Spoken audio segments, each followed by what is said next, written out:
Welcome to Scrub In, a podcast powered by Bay Health. I am your host, Sarah Beebe. And I am your co-host, Tyler Cody. Thank you for joining us as we ask ourselves to scrub in and talk more about our why behind the healthcare uniform. Tyler, welcome back. Hi. We are on our fourth episode of Scrub In, powered by Bay Health. And today we're scrubbing in with a nurse to talk about lifting each other up and the power of working as a team and what that does for us in a positive way. We have Jenn Klink, who is a clinical coordinator on one of our units here at Bay Health Sussex Campus. And we're going to start with a quote before we get into our interview. If you want to lift yourself up, lift up someone else. And that was Booker T. Washington who said that. Welcome, Jen. We're so happy to have you here with us today on our fourth episode. Thanks for having me. Yeah. I'm Jen. So just a little bit about me. I've been a nurse for about 7 years now. I worked 5 years as a night shift nurse at a hospital in Maryland, and then the opportunity presented itself 2 years ago to help open a unit here with the Sussex Campus as a clinical coordinator, and I just probably 6 months into nursing was like, I need to be a leader. Like, that's what I wanted, was to be the leader that I not necessarily didn't have, but the leader I wanted. So that's kind of how I got into this role. But I did 5 years, like I said, it was neurosciences, and now my unit is acuity adaptable, transitioning into a PCU in November.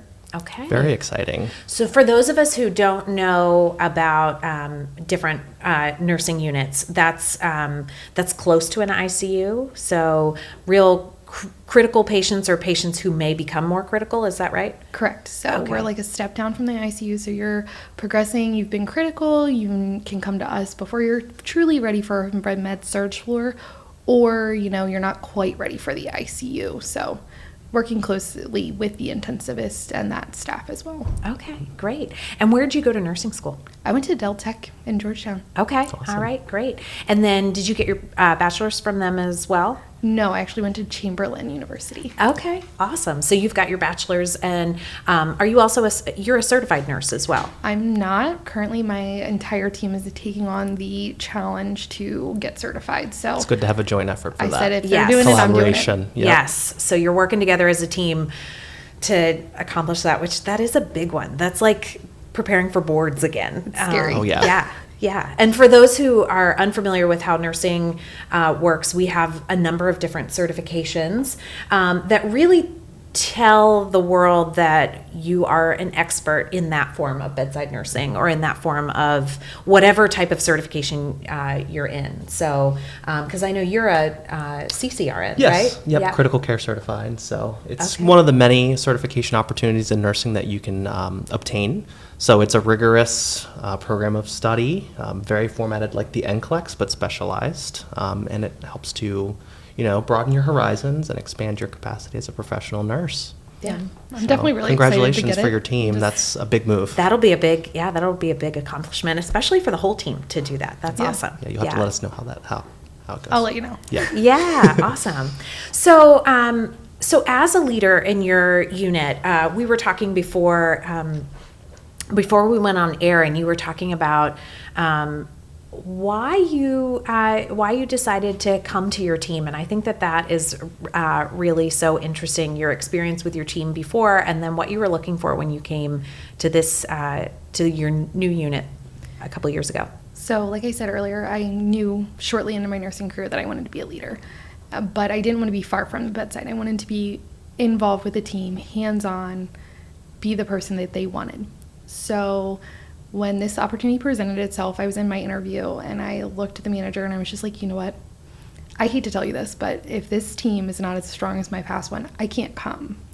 I said over half of the unit was in my bridal party. And to know we went to team dinners, we hung out all the time, and to know during a code, we didn't even have to think. Everything just went in. Everybody had their job. Everybody knew what was the other person wasn't thinking about. So if I was doing compressions, somebody started bagging the patient, somebody called the team. and it just, everything flowed so well. So I was like, if I don't have that type of culture and that's not a part of Bay Health or this specific unit, I can't come. And she assured me, like, we probably interviewed for like 2 hours just chatting, and I was like, all right, this is what I'm looking for. And I'm so glad I came. We started with very minimal employees. Like I said, we opened this unit, so we've gone from the bottom to the top. So we're almost fully staffed right now, and we've just to see the team grow and to build that culture into them. And there's waves when it's not so hot, but I tell people all the time, I'm like, we're like sisters. We argue, we borrowed each other's shirt, and we're never gonna apologize for it, but we're just gonna like be fine later, because we're gonna be like, oh, do you want to go to the cafeteria? Do you need a snack? Yeah. Walk with me. Yes. We were talking about earlier that, I think having a good team that you feel lifted up by and that you enjoy working with, you can do a job that you're not that excited about for a lot longer, having people around you that you really enjoy working with. I've told Tyler a couple of times, I am not an ICU nurse, but I did work in the ICU as a tech, and I would have stayed in the ICU for the team that I was working with, and I would have done the smells and the suctioning and everything, because I really enjoyed working with that team, and I felt really supported by that. And so I'm guessing that you feel the same way by your team. I do, and it's like an incredible feeling to know that regardless of the task or how hard the day is, like at the end of the day, like you're still with your people and everybody comes together and works. I was just saying earlier that we implemented a new thing that we do, like an afternoon check-in, and our night shift does do it as well at like 4 a.m. Just like, hey, like what do you need in the next like hour? And the outcomes have been positive. Like everybody's just like took 5 seconds from their patients just to meet and say, hey, how are you? What can I do to help you in the next hour? And it's phenomenal. I couldn't That's express awesome. like, who would have thought what a minor component of the culture being so huge in your nursing career? Yeah. I think that's an initiative that multiple units could benefit from. It's a good time to just step back and, share what's needed with your team and to kind of regroup with each other. Yeah, absolutely. Like I said, we just started. It's working really well. Good. So That's awesome. I think it's really unique that you built your team from the ground up. Like you guys started with very few staff, and you guys have really grown together as a unit, and now you're transitioning to an entirely different practice environment, going to a full IMC. So, which I think has very challenged valuable. me the most to be a leader is that they're like, oh my gosh, what is happening? This is scary. I don't want to do this. And it's like, no, we're all learning together. We're all doing this together. I'm not leaving your side for one step of the way. What do you need? And that's, I feel like, a big question I ask every day. How can I help? That's awesome. What have you done for new team members that have come in, to get them part of your culture and to make them feel welcome in your unit? So when we were actually in our hiring process a couple months ago, I don't know if you've ever seen the Bay Health Reels, but our unit went crazy. We were like, we want to just show that we have that relationship with each other. And it's funny because we actually hired a nurse. She said she was scrolling Reels and saw that and was like, I want to be a part of that team. What an impact. And I was like, oh my gosh, it worked. That's awesome. Coming from someone who saw those reels, very successful opportunity to recruit. Yeah. I would want to work there, 100%. It was so fun. And so when a new employee comes in, we're like just so open arms. Hey, how are you? Welcome. Here's a little, we always give them a little gift of scissors and some candy, just showing we care. And then we try to match them up with the best preceptor, vibing their personality. And if, weekly checking in, hey, is this person for you? If they're not, don't be scared. I'm not for everybody. And, just showing them how invested we are in them. Yeah, that's awesome. I can recall when I was a clinical coordinator on the medical ICU, we cycled through a lot of different staff during the COVID timeframe, and I would always take the time to sit down with each new staff member and get to know them a little bit. Just sit down and have a conversation, how's life? Where are you from? Where are you going? What are your plans? How can I be of the greatest assistance to you? What resources do you need to succeed? And I found that really helpful because not only was I establishing a trusting leader relationship with them, but I was also getting to know the staff and engaging with them in a different way that wasn't work related. And I think that, is something to be respected. Yeah, absolutely. Now, as a new leader, what kind of mentoring have you had? I know that you really, we've talked about it before, but you really love the manager that you're working with. And so what has that relationship looked like, and how have you felt supported by the leadership of your team to become a leader? So for starts, I think I never had a bad leader prior, but they never had everything I was looking for. So I feel like I came into this role with a little part of everyone. Like, I couldn't define my leadership style with one word because I took a little bit of all of them, put them together. And so when I met my manager, Cindy, she embodied that as well. And I'll tell you this story, tell everybody this. One of my first days, I asked to be oriented on the floor as a floor nurse. I wanted actual nurse orientation. So I did a couple weeks of that. One day, Cindy came in and she started cleaning my patient up. And I was like, oh my gosh, please stop wiping my patient. I'll just take care of it. Like, it's fine. But to see her hands on a patient, she has no problem going in a patient room. She has an open door policy. She is just the most caring, most supporting person. And she's there for you. I mean, if you want to move on to the next thing, she's like, how can I help?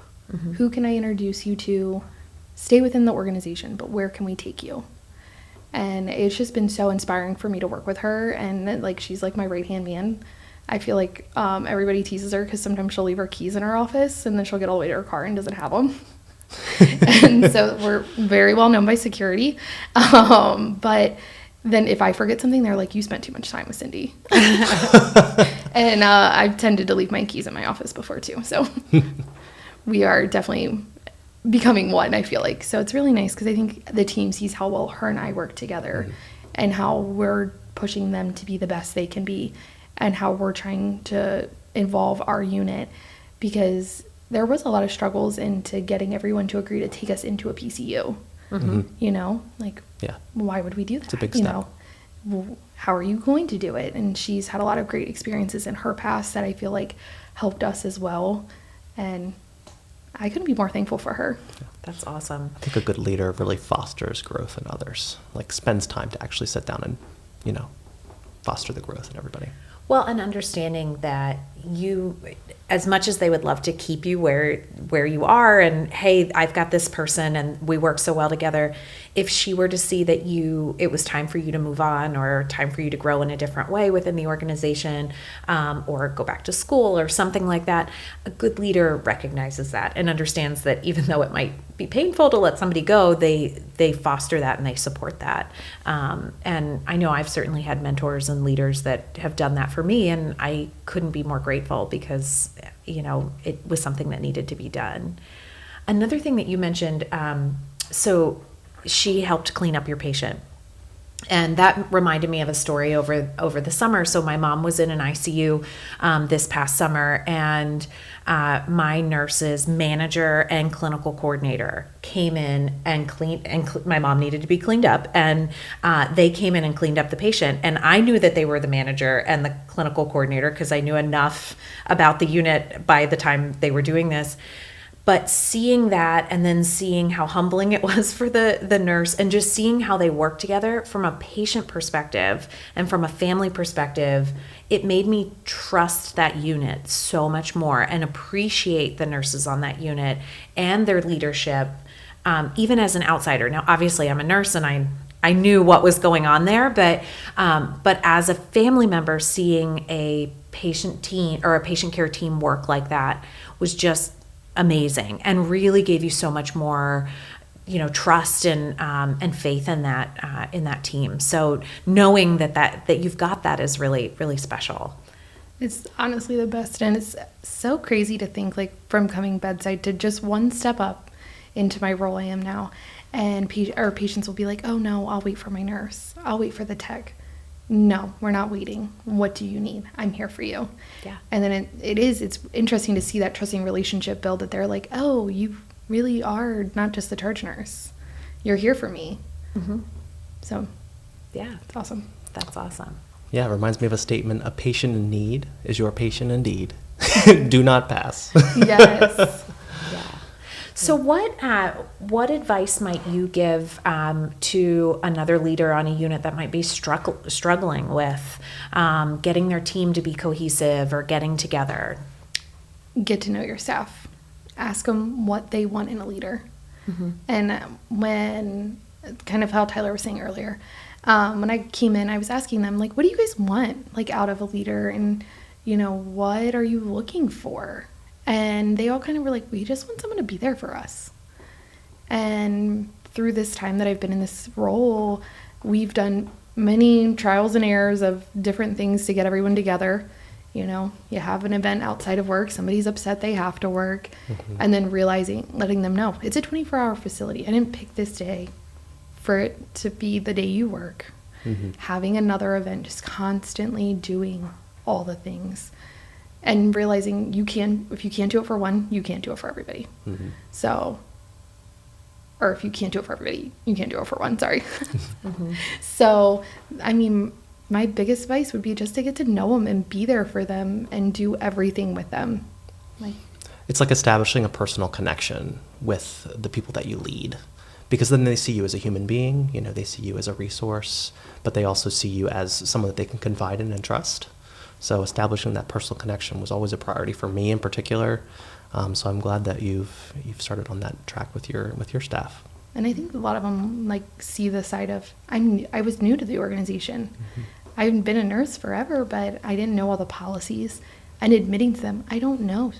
Let's look it up. Let's find the answer. And they're like, oh, wait, you don't know everything? No, I don't. I know I look amazing, but I don't know, but I can find out for you. Yeah, it's Absolutely. like, where do we go? And then they're like, when they see that you're willing to be just as involved as they are, it's more likely that they're willing to participate. So I go to all the same classes they go to. I do all the same education they do. And I'm just right there by their side, and they're like, we got this. That's awesome. So one of the purposes of this podcast is to understand everybody, different whys behind the healthcare uniform, behind the nursing uniform. So why did you become a nurse? So I'll be honest, when I graduated high school, I had no idea what I was going to do with my life. Halfway through the summer, I worked in Ocean City, Maryland as a waitress, and I was like, I probably can't afford to do this the rest of my life. So I was like, you know what? I have 2 aunts that are nurses. They seem pretty cool. So I went down to Del Tech. I enrolled. I went through nursing school, had no complaints. Yeah. Awesome. I got out of school and I was like, this isn't for me. I don't know. I had to think about taking the boards. I was like, I don't think I want to do this. Yeah, it's a stressful time where you ask a lot of questions. So I basically took about a year off, and then I went and took my boards on a whim. I was just like, let's go do that. Let's get that done. Let's just do that real quick. And then started interviewing around, and then I was probably in it for about a week, and I was like, this is exactly where I was meant to be. Probably a year ago just wasn't the time. Yep, absolutely. I think a lot of, especially new nurses, feel like school was so stressful and so intense, because not only were they doing book work and things like that, but they also had clinicals, and it was the first time that they were, maybe working on their own or working a schedule that was not the typical schedule, and while all of their friends in college were having a great time. And so sometimes they do need kind of a break from that before they're ready to be out in our regular schedule and working that kind of a job, that you don't always get to work the hours that you want and things like that. That can be tough. So, yeah. And it was crazy. I went from working 6 days a week, 7 to 3 in a restaurant, to 3 12s overnight. And I was like, oh my gosh, are you sure this is what you want to do for the rest of your life? Yeah, what a change. But right? my aunts were like, oh, it's fine. You'll see the benefit of it soon. And then on a Tuesday when it's sunny and you get to go to the beach and everyone else has to go to work, it's pretty great. Yeah, absolutely. Yeah.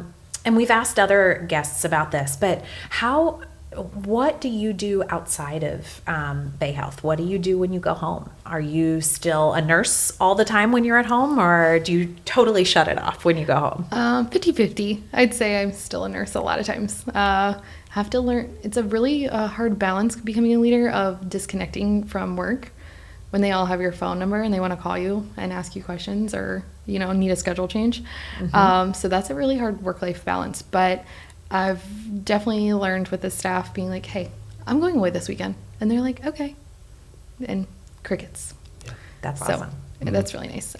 So at home, I am a dog mom. I have 2 English bulldogs, so I am completely embedded in dog mom life. Committed, no doubt. Yes. And then my husband and I, we moved to the Ocean View area just to be really close to the beach, and we really try to be to the beach as much as possible. That's awesome. Yeah.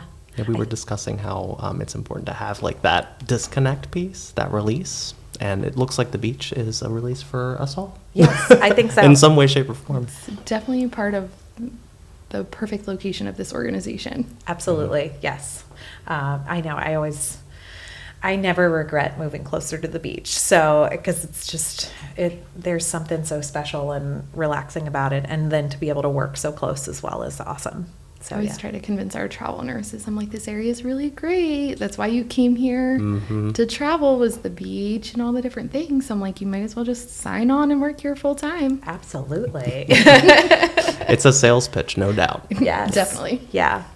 Well, I think we're getting pretty close to the end of our time, and this has been an awesome conversation. Is there anything else that you want to share with us or our audience? I would say nursing is just a phenomenal career, and there's so many different avenues, whether you want to work in the OR or on the floor or take a leadership position. Take the interview, try it, see if you like it, or meet someone in your organization that you don't know and ask them to come shadow with them. Yeah. And learn. There's so many avenues in nursing. It's awesome. Yeah, that's wonderful. Well, thank you so much. This has been such a pleasure, and it's been so much fun getting to know you and also hearing what you do. Yes, thank you, Jen, very much. Thanks for having me. Yeah. Join us for our next episode by subscribing to this podcast and telling your friends to do the same. Click plus or follow so you don't miss an episode. Don't forget to keep up with us all on social media channels by following @BayHealth. And remember, there is a why behind every healthcare uniform.